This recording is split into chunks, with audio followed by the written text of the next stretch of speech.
हनुमान सिंगार तेरो लाल, सिंगार तेरो लाल है, के दिल में बड़ो प्यार है। ये हनुमान सिंगार तेरो लाल, सिंगार तेरो लाल है, के दिल में सीताराम है। हे हनुमान सिंगार तेरो लाल है। ओ जी आरफ तैयारी बड़ी जोर है, ओ यू जी सी तैयारी बड़ी जोर है, तैयारी बड़ी जोर है, टॉपर बनना है। गुड मॉर्निंग, जय सीताराम, राधे राधे। उम्मीद करते हैं कि आप सबको हमारा छोटा छोटा गाना बहुत अच्छा लगता होगा। और सबसे बड़ी बात ये है कि हमारे छोटे छोटे गाने का मतलब ये है कि जब आपको माइंड फ्रेश करना हो तो आप भी गाना गाया करो। गाना गाने से बहुत या फिर काफ़ी ज़्यादा हद तक कह सकते हैं क्या होता है कि माइंड फ्रेश हो जाता है, नई चीज़ें आ जाती हैं। तो जो हमारा आज का जो नया टॉपिक है वो ये है कि IFRS। आप लोगों ने IFRS के बारे में तो सुना होगा, नहीं सुना सुन लेना बहुत ज़रूरी है। और ये UGC नेट सेट ज़ेआरएफ के पेपर्स में क्रोनोलॉजी के क्वेश्चंस बना के आपको प्रोवाइड करा देता है। अगर आपको IFRS की क्रोनोलॉजी कंप्लीट करनी है और अपने 2 नंबर बचाने हैं, 2 नहीं 6 नंबर कह सकते हो आप, तो 6 नंबर तक के क्वेश्चंस कन्फर्मली आते हैं इसमें से। और तो अगर आपको बचाने हैं अपने 6 नंबर तो प्लीज़ मेरे IFRS की इस वीडियो को तो ज़रूर ज़रूर ज़रूर देखा। अगर वीडियो छोड़ो, मेरा ये नोट है, मेरा आपको प्रोफेशनल तरीके से पढ़ाना थोड़ी उद्देश्य है मेरा, तो मुझे सिर्फ आपको नोट देना ही है और कुछ नहीं। तो मैं आपको पहले पढ़ के बताती हूँ, बाकी आप लोग देख रहे हैं और नोट ज़रूर करिएगा। तो ये है कि IFRS एक पहली ही कंडीशन है वो ये है कि IFRS जो एक है वो प्रथम बार ग्रहणित अंतरराष्ट्रीय वित्तीय प्रतिवेदन मानक। अब देखो बहुत सारी चीज़ें होती हैं जो बना दी जाती हैं पर उससे कोई फ़र्क नहीं पड़ता कि वो क्या बन गई या नहीं बन गई। बनने को तो बहुत सारी चीज़ें बन जाती हैं पर जब तक वो लागू ना हो पूरी तरीके से तब तक उसके बनने का कोई मतलब नहीं होता। ठीक उसी तरीके से जब IFRS एक प्रथम बार ग्रहणित अंतरराष्ट्रीय वित्तीय प्रतिवेदन मानक जो है ये 24 नवंबर 2008 को बना तो दिया गया, लेकिन इसे पूर्ण रूप से लागू होने में बहुत समय लग गया और वो समय 1 जुलाई 2009 हो गया। ठीक है ना। नेक्स्ट है कि IFRS 2 अंश आधारित भुगतान। आप लोग अंश यानी शेयर्स के बारे में जानते होंगे, सुना होगा शेयर्स के बारे में। तो एक चीज़ मैं आपको और कंफर्म कर देती हूँ आपका कि सुनी सुनाई बातों को लेके UGC नेट सेट ज़ेआरएफ के पेपर्स में टॉप नहीं कर सकते हैं आप। तो प्लीज़ सुनी सुनाई बातों पर मत जाइएगा। जो भी टॉपिक नहीं पता हो उन्हें आप देख लीजिएगा। हर टॉपिक का क्लियर होना UGC नेट सेट ज़ेआरएफ स्टूडेंट के लिए बहुत ज़रूरी होता है, सुनी सुनाई बातें नहीं। ओके, तो अंश आधारित भुगतान मैं इसकी डिटेल आपको नोट में आप लगे रहेंगे तो मिल जाएगी। नेक्स्ट है 19 फरवरी 2004। पहली चीज़ तो मैं ये बता दूं आपको को ये भी बना दी गई, पर क्या फ़र्क पड़ता है, बनने को तो बहुत सारी चीज़ें बन जाती हैं। लागू तब होती हैं जब वो प्रभावी होती हैं और लागू तभी होती हैं जब प्रभावी हुई और प्रभावी तभी हुई जब वो लागू हुई। तो ये 1 जनवरी 2005। एक चीज़ मैं आपको और बता दूं कि UGC नेट सेट ज़ेआरएफ के पेपर्स में आपको क्रोनोलॉजी के क्वेश्चंस अगर नहीं भी बनाएगा फिर भी वो डेफिनेटली तो वो बनाता ही है, पर अगर मान लीजिए सपोज दैट उसके पास बहुत सारे क्वेश्चंस अवेलेबल हुए तो वो ऐसे 2-4 टॉपिक अलग से 2-4 क्वेश्चंस बना के दे देता है। कि जैसे मान लीजिए कि IFRS 2 है, इसका पूरा नाम क्या था, तो आपको बहुत सारे दे देगा टॉपिक्स, उसमें आपको बताना पड़ेगा कि अंश आधारित भुगतान है। अब ठीक इसी में पहला उठा लेते हैं। ओके, IFRS 1 में क्या है, तो आपको ये बताना पड़ेगा कि प्रथम बार ग्रहणित अंतरराष्ट्रीय वित्तीय प्रतिवेदन मानक है, ये कब बना। तो ये बना तो 24 नवंबर 2008 को, और लागू ऐसा भी पूछ लेगा कि ये देखो आपको पूरा नाम दे देगा, ठीक है ना। एक IFRS 1 प्रथम बार ग्रहणित अंतरराष्ट्रीय वित्तीय प्रतिवेदन मानक दे दिया, ठीक, फिर वो कह देगा आपको कि ये लागू कब हुआ। अब प्रभावी का तो ठीक है, दे देगा आपको 1 जनवरी 2009 दे दिया, पर वो लागू के बारे में पूछेगा तब आप क्या करेंगे। तो ये दोनों चीज़ों का जानना बहुत ज़रूरी है। ओके, नेक्स्ट हमारा है IFRS 3, व्यवसाय का संयोजन। बिजनेस के बारे में तो कुछ तो आप लोग को नॉलेज होगा क्योंकि कॉमर्स का है, इतना तो पता ही है कि ये टॉपिक कॉमर्स वालों के लिए है। पेपर फर्स्ट का नहीं है, paper second, main paper commerce है। 10 जनवरी 2008, 1 जुलाई 2005। ओके, नेक्स्ट है IFRS 4, बीमा अनुबंध के बारे में आप लोगों ने सुना होगा। इंश्योरेंस जो 31 मार्च 2004 जारी कर दिया गया, बना दिया गया, पर क्या फ़र्क पड़ता है जब तक लागू नहीं हुआ, तो ये 1 जनवरी 2005 को लागू हो गया। इनमें ध्यान रखिएगा, मैं जो नाम बता रही हूँ, जो मैं पॉइंट्स बता रही हूँ, जब मैं प्रभावी हुआ और जब जारी हुआ, ये चारों ही topic as the most important हैं, तो प्लीज़ फोकस। नेक्स्ट है IFRS 5, विक्रय हेतु रोके गए चालू संपत्ति और बंद क्रियाएं। पता है आप लोगों को, इसमें ये है कि ये 31 मार्च 2004 सेम जो 2000 कौन सा 2000 ही है, लेकिन 2004 है। और सबसे बड़ी बात ये है कि चौथा और पांचवा जारी सेम हुआ, प्रभावी भी सेम हुआ। ओके, ये लीजिए, उम्मीद करते हैं कि चौथा पांचवा आपको याद हो गया होगा। 6वें में आते हैं IFRS 6, खनिज संसाधनों का अन्वेषण और मूल्यांकन। इसमें ये है कि ये 9 दिसंबर 2004 को तो बना गया, लेकिन बनने और लागू होने में थोड़ा सालों का अंतर रहा और वो 1 जनवरी 2006 में ये लागू हुआ। नेक्स्ट टॉपिक ये है कि 2007 वित्तीय विलेख का प्रगटीकरण। वित्त मतलब फाइनेंस, इतना तो पता होगा भाई। कॉमर्स वालों को अगर पैसे के बारे में पता ना हो तो वो फिर कॉमर्स की होना थोड़ी मुश्किल हो जाता है ना। तो पैसा ही होता है, पैसे से ही कॉमर्स, कॉमर्स में ही पैसा, पैसा बस पैसा, पैसा और कॉमर्स, कॉमर्स और कुछ नहीं, सिर्फ लाभ लाभ लाभ। तो मैं इतना ही, मेरा प्रोफेशनल आपको पढ़ाना तो है ही नहीं, सिर्फ नोट प्रोवाइड तो कराना है ताकि आपकी हेल्प हो सके और आप घर बैठे बिना ज़्यादा पैसे पे किए कोचिंग में भी टॉपर बन सके।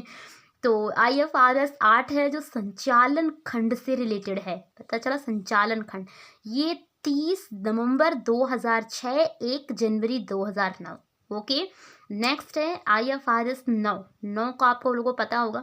9 में ये है कि वित्तीय विलेख। वित्तीय विलेख इसमें फाइनेंस है, उनके जो लेखा वगैरह होते हैं, काउंटिंग वगैरह किए जाते हैं, तो उन सब से रिलेटेड है। और ये 24 जुलाई 2014, 1 जनवरी 2018। अब आप इसमें बता सकते हैं कि जारी कौन है और प्रभावी कौन है, कमेंट करके बताइएगा। फिलहाल मैं ही आपको बता देती हूँ कि 24 जुलाई 2014 ये क्या है, इसका जारी है, और 1 जनवरी 2018 इसका प्रभावी है। नेक्स्ट है IFRS 10 में आप लोग अगर पहुँच जाएं या पहुँच गए हों तो ध्यान और ज़्यादा कर लीजिएगा।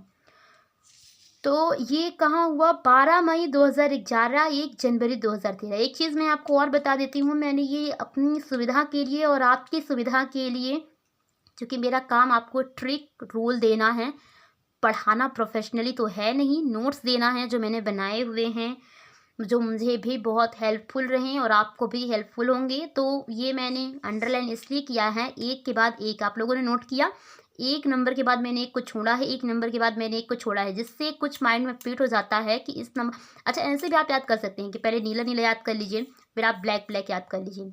ओके, तो आपकी सुविधा है जैसे आपको। नेक्स्ट है IFRS 11, संयुक्त व्यवस्था। ओके, इस पे ये रहा कि ये 12 मई 2011, 1 जनवरी 2013। किसमें, 11 नंबर में आप लोग अगर जाएंगे, ये संयुक्त, एक मतलब यूनिटी आप कह सकते हैं। एक और चीज़ मैं आपको बता दूं, ठीक है ना, कि IFRS, ठीक है, मैं आपको ये तो पॉइंट्स बता रही हूँ, इससे भी आपके क्वेश्चंस कंप्लीट हो जाएंगे अगर आप इसमें और ज़्यादा नॉलेज रख लें तो और अच्छा होगा, और अगर नहीं रखेंगे तो इतना तो है ही, टॉपर आपको बना ही देगा। तो नेक्स्ट है IFRS 12 इकाइयों में हितों का प्रगटीकरण। इसमें ये है कि 12 मई 2011 से जारी हुआ, चूँकि 1 जनवरी 2013 पर ये लागू कह सकते हो या फिर प्रभावी, पूर्ण रूप से लागू का मेरा मतलब है, और प्रभावी तो ये 2013 पर हुआ। नेक्स्ट चीज़ में आपको और एक मोस्ट इम्पॉर्टेंट है, ये 13 नंबर पर 13 में डेरा होता है, तो IFRS 13 है उचित मूल्य मापन। उचित मूल्य मापन से रिलेटेड तो आपको पता होगा ना। एक और चीज़, ये छोटे छोटे पॉइंट्स नहीं है जो आपको सिर्फ इतना याद कर लेना है। इन 4, 3, 5 जो 6 शब्द ये दिए रहते हैं ना, ये 5, 6, 7, 8, इनके बारे में पूरी उचित का क्या मतलब होता है, मूल्य का क्या मतलब होता है और मापन का क्या मतलब होता है। अगर एक ही होता है तो बस 13 बिल्कुल फिक्स, कोई बात ही नहीं है। और जारी में हम आई जाते हैं कि 12 मई 2011 और प्रभावी पर 1 जनवरी 2013। एक चीज़ मैं आपको और बता देती हूँ कि 12 और 13 सेम। ओके, 12 मई 2011 जारी सेम, 1 जनवरी 2013 प्रभावी सेम। नेक्स्ट में आ जाते हैं 14 नंबर में। तो IFRS 14 स्थगन लेखा नियमक। स्थगन मतलब आप लोगों को पता है, नहीं पता? अगर पता है तो भी कमेंट करिए, नहीं पता तो भी कमेंट करिए, बाकी मैं आपको बाद में बताऊंगी। नेक्स्ट है, इसमें ये है कि 30 जनवरी 2014 और 1 जनवरी 2016। अब आप इसमें बता सकते हैं कि जारी कौन है, प्रभावी कौन है, कमेंट करके बताइएगा, बाकी मैं आपको बताऊंगी, अभी बताऊंगी, बाद में नहीं। तो इसमें से ये जो पहला वाला है ना, ये जारी है, और ये जो दूसरा वाला है ये प्रभावी है। कहाँ? 30 जनवरी 2014, 1 जनवरी 2016। ओके, नेक्स्ट टॉपिक है 14 तो आपने बता ही दिया, 15 मैंने बताया क्या फ़र्क पड़ता है कि मैंने बताया या आपने बताया, लेकिन देख तो स्क्रीन पर रहे ही, तो मेरे और आपके बताने से नहीं होगा, मैं तो सिर्फ आपको पढ़ के सुना रही हूँ, बाकी आप लोग लिख लीजिएगा और माइंड में फिट कर लीजिएगा। ओके, IFRS 15 ठेकों से अगम और ग्राहक। अच्छा, ठेकों के बारे में आप लोग को पता है? खैर, अगम के बारे में, ग्राहक के बारे में, मैंने कहा ना कि इन शब्दों पर भी फोकस करिएगा। ये कुछ शुद्ध हिंदी के वर्ड ले लिए गया है, ओके, कॉमर्स में। तो ये 28 मई 2014 और 1 जनवरी 2018। अब 1 जनवरी 2018 को लागू हुआ, प्रभावी हुआ पूर्ण रूप से, और सिर्फ जारी हुआ तो 28 मई 2014। नेक्स्ट है IFRS 16 पट्टा लीज। पता है ना आप लोगों को, सबके पास तो घर होगा ना, समथिंग टाइम अगर घर होगा तो इतना तो पता होगा कि वो किसके नाम पर है। क्या जिसी के भी नाम पर हो वो पट्टे पर तो होगा ना, रजिस्टर्ड होगा, वही है। इस पर भी ज़्यादा नहीं पूछा जाता क्योंकि उसके पास बहुत सारा टॉपिक है ना, वो एक की ही डिटेल लेके थोड़ी चलेगा। तो 13 जनवरी 2016 और 1 जनवरी 2019। 1 जनवरी 2019 को ये पूर्ण रूप से लागू और प्रभावी हुआ, और 13 जनवरी 2016 को ये थोड़ी सी ये सिर्फ लागू ही हुआ, जारी ही रह गया, पूर्ण प्रभावी नहीं हो पाया। नेक्स्ट है, और आप आखिरी भी कह सकते हैं इसे, IFRS 17 बीमा अनुबंध। बीमा अनुबंध, एक चीज़ मैंने आपको पहला भी, बीमा अनुबंध 17 भी है और बीमा अनुबंध 14 भी है, चौथा, फोर्थ। इसमें अंतर इतना है कि ये जो चौथा वाला है, ये जो चौथे वाले में था, उसमें 31 मार्च 2004 और 1 जनवरी 2005 जारी और प्रभावी की डेट थी, लेकिन इसमें इतना है कि ये मई 2017 IFRS 4 के संशोधनों को लेकर ही चलाया गया था। ओके, और जारी भी इसी पर किया गया और प्रभावी भी चौथे वाले को लेकर ही किया गया था। एक चीज़ मैं आपको बता देती हूँ, आपको पढ़ना आता है, लिखना आता है, सब कुछ आता है, ऑल इज एवरीथिंग, लेकिन जब आप माइंड में कोई चीज़ फिट करनी हो तो थोड़ा अटपटे तरीके से पढ़ेंगे, थोड़ा ऐसे अगर पढ़ेंगे कि हमें पढ़ना नहीं आता, थोड़ा तुतरा कर मैं कहूँ तो वो ज़्यादा जल्दी माइंड में फिट होती है। ये मेरा ट्रिक है, बाकी आप लोगों का जैसे याद आप लोग को याद होता है जल्दी से, आप वैसे याद करिएगा। ओके, और एक और चीज़ मैं आपको बता दूं कि ये तो 2023 तक तो हो गया 17, एक 18 भी बनाया गया है जो करंट अफेयर्स का क्वेश्चंस है, वो ज़्यादा पूछे नहीं, इतना ही काफ़ी है उसको पूछने के लिए, आपको पागल करने के लिए, आपका टाइम वेस्ट करने के लिए, इतना ही उसके पास बहुत है। Thank you so much, bye bye, जय सीताराम। उम्मीद करते हैं कि आप सबको मेरा ये नोट बहुत पसंद आया होगा। Thank you so much, please like, subscribe and comment. Bye bye, जय Sitaram, thank you so much.